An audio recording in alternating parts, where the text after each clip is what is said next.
Big बॉसच्या घरात जेव्हा छत्रपती शिवाजी महाराजांचा उल्लेख झाला तेव्हा ना तू शांत दिसलास. तू शिवाजी महाराजांचा विजय असो असंही नाही म्हणालास, असं बरेचदा लोकांना वाटतं किंवा सगळं आता जेव्हा तू सोशल मीडिया बघशील तेव्हा तुला ते सगळं दिसणार आहे. सो छत्रपती शिवाजी महाराजांचा आदर तुला आहे की काय म्हणायचं यावर? पहिल्यांदा तर ते मला काय झालं होतं ते माहीतच नाही आणि काय बोलले होते, कारण माझा मराठी इतका चांगला नाही. पण तिकडे मला काय बोलले होते ते मला माहीत नाही. मला पण मग आता तुम्हाला सांगू, छत्रपती संभाजीनगर म्हणजे ते तिकडेच त्यांचा किल्ला अँड ऑल, आणि मला किती रिस्पेक्ट आहे काय ते मला माहिती आहे. आपण महाराजांचे मुळे आहात आपण, ते सगळ्यांना त्यांच्यासोबतच आपण होते, त्यांच्यासोबत काम केलं आहे, त्यांचं पाठीला पाठी लागून काम केलं, तर रिस्पेक्ट त्यांची खूप आहे. त्यांनीच एक सांभाळलं आहे, तर त्यांची रिस्पेक्ट माझ्या मनात खूप आहे.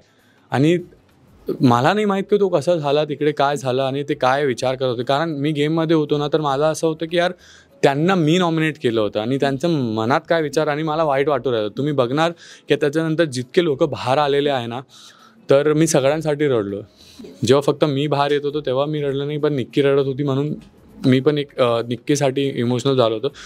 पण मला तिकडे कळलं नाही की ते काय म्हणत होते. पण असं कोणत्याही भगवानबद्दल या कोणत्याही कृष्णांबद्दल माझा असं मनात आहे नाही.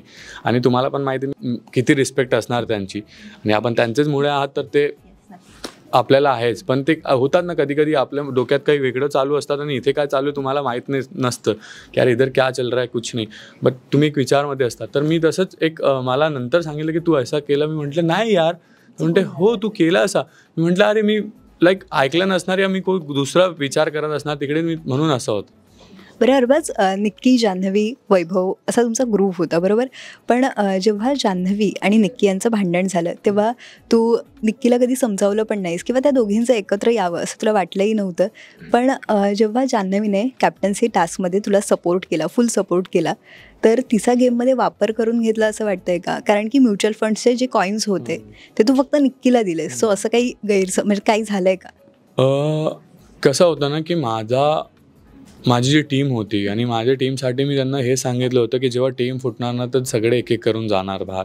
आणि यांना खूप सांभाळलं होतं मी. तुम्हाला पण माहिती आहे, तुम्ही बघत असणार तर पूर्ण मी खूप सांभाळलं होतं. खूप काही गोष्टी मी यांना सांगितलं की खूप काही गोष्टींना आपण थोडा लाईट घेऊया, थोडा जाऊ देऊया, थोडं काही पकडूया, थोडं जाऊ देऊया, कारण टीम फुटायची नाही. आणि 4 लोक आहे, 4 लोकांना अगर समोरची टीममध्ये 12-13 लोक आहे, तुम्हाला टार्गेट केलं ना तर एक एक करून सगळे उडणार.